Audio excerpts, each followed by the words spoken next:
இந்திய சுதந்திர போராட்டத்தில் எத்தனையோ தியாகிகள் உயிர் நீத்த சமயத்தில் எத்தனையோ தியாகிகள் போராடி சுதந்திரம் வாங்கி தந்த இந்த மண்ணில் இரட்டை ஆயுள் பெற்ற மாமனிதர். இந்திய சுதந்திர போராட்டத்தில் 2 பேருக்கு தான் இரட்டை ஆயுள் தண்டனை கொடுக்கப்பட்டது. ஒன்று நம்முடைய வ.உ. சிதம்பரனார் ஐயா அவர்கள், மற்றொன்று வீர சவர்கர் அவர்கள். வாழ்நாள் முழுவதும் ஜெயிலே இருந்து வெள்ளை ஏகாதிபத்தியத்தை எதிர்த்து இந்திய மக்களாலும் கப்பல் விட முடியும் என்று சொல்லி நம் நாட்டு மக்களுக்காக கப்பலே விலைக்கு வாங்கி கப்பல் ஓட செய்து சுதந்திர போராட்டத்திற்கு தன்னுடைய உயிரை மாய்த்த மாபெரும் தலைவர் ஐயா வ.உ. சிதம்பரனார் அவர்களுடைய இந்த 154வது பிறந்த நாளில் அவர்களுக்கு மரியாதை செலுத்துவதில் நாங்கள் பெருமிதம் கொள்ளுகிறோம். மாண்புமிகு பாரத நரேந்திர மோடி அவர்கள் இந்தியாவிற்கு மிகப்பெரிய ஒரு மாற்றத்தையும் ஏற்றத்தையும் கடந்த ஜிஎஸ்டி கவுன்சிலில் தந்திருக்கிறார்கள். இதுவரையிலும் ஜிஎஸ்டி அறிவித்த காலகட்டங்களில் 5, 12, 18, 28 இந்த ஸ்லாப்பில் தான் ஜிஎஸ்டி வரி இருந்தது. ஆனால் இப்பொழுது அந்த 12ஐ நீக்கிவிட்டு அதில் 90% மேலே உள்ள வரிகளை 5% அவர்கள் இணைத்திருக்கிறார்கள். 28% 18% குறைத்திருக்கிறார்கள். இதில் பெரிய கன்சியூமர்களுக்கு பெரிய நமக்கு லாபம் இருக்கிறது. இப்போ 10 ரூபாய்க்கு ஒரு பொருள் வாங்கக்கூடிய இடத்தில் வரி குறைப்பதன் காரணமாக இப்போ அது 2 தடவை வாங்க முடியும் வரி குறைப்பின் காரணமாக. அது மாதிரி ஒரு மூளை சிமெண்ட்டுக்கு பார்த்தீங்கன்னா இப்போ 10% கிட்ட குறைச்சிருக்காங்க. அதனாலனா மக்களுடைய வரி சுமை இப்போ குறைக்கப்பட்டிருக்கிறது. அதாவது ஜிஎஸ்டி கவுன்சிலின் போது எல்லாருமே என்ன நினைக்கிறாங்கன்னா மத்திய அரசு போட்டதுன்னு எல்லாரும் நீங்கள் உள்பட எல்லாருமே நினச்சிட்டு தான் இருக்கிறீங்க. இது ஜிஎஸ்டி கவுன்சில், எல்லா மாநில நிதியமைச்சர்களும் சேர்ந்து எடுக்கப்பட்ட முடிவு இதுவரையில். ஆனால் இப்போ மாநிலங்கள் எப்பொழுதுமே எதிர்த்து பேசக்கூடிய எதிர்கட்சிகள் இருந்து கொண்டே தான் இருக்கும் நாட்டில். ஏன்னா சுதந்திர போராட்டத்துக்கு போராடிய மக்களும் உண்டு, வெள்ளைக்காரனுக்கு ஆதரவாக இருந்தவங்களும் உண்டு. அது மாதிரி இன்னைக்கு இவங்கெல்லாம் வெள்ளைக்காரனுக்கு ஆதரவாக இருக்கிற மாதிரி ஆட்கள் மாதிரி தான் எங்களுடைய பார்வையில் தென்படுகிறது. அந்த அளவிற்கு இன்னைக்கு நாட்டு மக்கள் எதிர்கட்சி சார்ந்தவர்கள் இன்னைக்கு இருந்து கொண்டிருக்கிறார்கள். இன்றைக்கு கூட பத்திரிகை நண்பர் இன்னைக்கு ஆக்சிடென்ட்டில் மாட்டியிருக்கிறாங்க, நம்ம திருமுருகன்.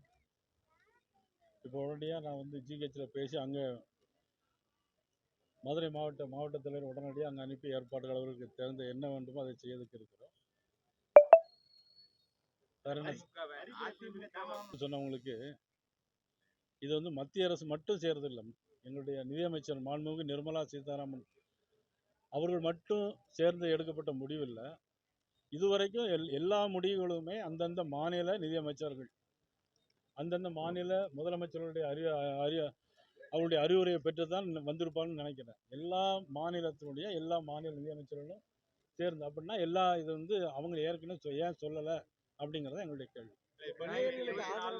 நான் சொல்லிடுவேன் வரிசையா. அதாவது வீரபாண்டிய கட்டபொம்மன் போராடும் போது இருந்த இடத்த காட்டி கொடுத்தவங்கலாம் இருக்கிறாங்க, அது உங்களுக்கு தெரியும். அதே மாதிரி கருத்து மாதிரி எடுத்துக்க வேண்டியது. நாட்டுக்கு எதிரானவர்கள் எடுத்துக்கலாம், தவறா சொல்ல வேண்டாம். நாட்டுக்கு எதிரானவர்கள் இது அதிமுகவுடைய உள்கட்சி விவகாரம். இதுல நாம் பேசுவது அது சரியாக இருக்கும். யாருடைய வாய்ஸும் யாரும் பேச மாட்டாங்க. அவங்கவுங்க சொந்த வாய்ஸ் இருக்கும், அந்த வாய்ஸ்ல அவங்க பேசுவாங்க. இதில் பார்த்தீங்கன்னா அவங்க இதுவரைக்கும் ஒன்றா இருந்தாங்க, அமைச்சராக இருந்தாங்க. அவங்களுடைய கருத்தை பேசுகிறாங்க, அது அவங்களுக்குள்ளே பேசி முடிக்க வேண்டும். இப்போ அவர் என்ன சொல்லியிருக்காங்கன்னா என்னை பொறுத்தவரையில் எல்லாரும் ஒற்றுமையாக இருந்தால் இந்த திமுக ஆட்சியை நிச்சயமாக அகற்ற முடியும். எனக்கு தேவை எங்களுக்கு தேவை இங்கே நடைபெறுகிற இப்போ பார்த்தீங்கன்னா தெருவில் கூவி விற்கிறாங்க. என்னதை வைக்கிறாங்க? ஸ்கூலுக்கு முன்னாடியும் காலேஜுக்கு முன்னாடியும் போதைப் பொருள் விற்பனை நடந்துக்கிட்டே, பாலியல் வன்கொடுமைகள் தொடர்ந்து நடந்துகிட்டே இருக்கு. லாக்அப் டெத்து 24 டெத்து நடந்து முடிஞ்சிருக்கு. அதில் ஒரு டெத்துக்கு மட்டும்தான் சாரின்னு முதலமைச்சர் சொல்லியிருக்கிறாங்க. அது மாதிரி பார்த்தீங்கன்னா வெளிநாட்டுக்கு இன்றைக்கி 4-5 தடவை முதலமைச்சர் போயிட்டாங்க. இப்போ போயிருக்காங்க, போயிட்டு அங்கேருந்து நிறைய ஒப்பந்தம் போட்டதாக சொல்கிறாங்க. நான் ஏற்கனவே அறிக்கை விட்டுருந்தேன். அந்த அறிக்கையில் பார்த்தீங்கன்னா திமுக தொழில்துறை அமைச்சர் மதிப்புக்குரிய டிஆர்பி ராஜா அவர்கள் என்ன சொல்லியிருந்தாங்கன்னா, ஏன் மாநில தலைவர் பொய்யா சொல்கிறாரு அப்படின்னு பொத்தாம்பொதுவாக சொல்லியிருக்கேன். நான் தேதி வாரியாக 2 கம்பெனிக்கு தேதி வாரியாக நான் கொடுத்துருந்தேன். அதில் பார்த்தீங்கன்னா அது பிறகு பதிலே இல்லை. இதெல்லாம் பார்க்கும்போது ஏற்கனவே நீங்கள் வெளிநாடு போயிருக்கீங்க, ஒரு வெள்ளை அறிக்கை தாங்கன்னு கேட்டிருந்தேன். அங்கே தரவே இல்லை இதுவரை. அதனால் நாட்டில் வந்து சொத்து வரி உயர்வு, மின்சார கட்டண உயர்வு, அதாவது சிறு குறு தொழிற்சாலைகள் ஆண்டுதோறும் மின்சார கட்டணம் வந்து உயர்த்தியிருக்கிறாங்க. அது டேரிஃபில் உயர்த்தியிருக்காங்க, டெபாசிட்டுக்கு உயர்த்திட்டே இருக்கிறாங்க. இதையெல்லாம் மாற்றம் கொண்டு வர வேண்டும். மக்களுக்கு எப்படி பாரத நரேந்திர மோடி அவர்களும் எங்களுடைய நிதியமைச்சர் மாண்பு நிர்மலா சீதாராமன் அவர்களும் எப்படி வரி குறைப்பு செய்திருக்கிறார்களோ அதுபோல் மக்களுக்கு நன்மை செய்வதற்கு ஒரு மாற்று அரசாங்கம் வேண்டும். அது எங்களுடைய தேசிய ஜனநாயக கூட்டணியாக இருக்கும் என்பது. தேசிய ஜனநாயக கூட்டணியை அரசியலில் எதுவுமே நிரந்தரமாக இருக்காது. இன்னும் தேர்தலுக்கு வந்து பார்த்தீங்கன்னா இன்னும் 7 மாதம் இருக்கு. கடைசி 1 மாதத்தில் கூட நிறைய நிகழ்வு மாற்றங்கள் வரும். அதனால் மாற்றங்கள் வரும். வரும் ஆட்சி மாற்றங்கள் வரும். ஆட்சி மாற்றங்கள் நடக்கும். நிச்சயமாக நல்லது நடக்கும். 10 நாட்களில் சொல்கிறது நல்ல விஷயம் தான். நீங்க எடப்பாடி பழனிசாமி அவர்களோடு பேசுறதுக்கு வாய்ப்பு இருக்கா? கூட்டணிக்காக அழைத்து அது குறித்து மாண்புமிகு இபிஎஸ் அவர்கள் பேசுவார்கள். அவங்க தான் பேசணும்.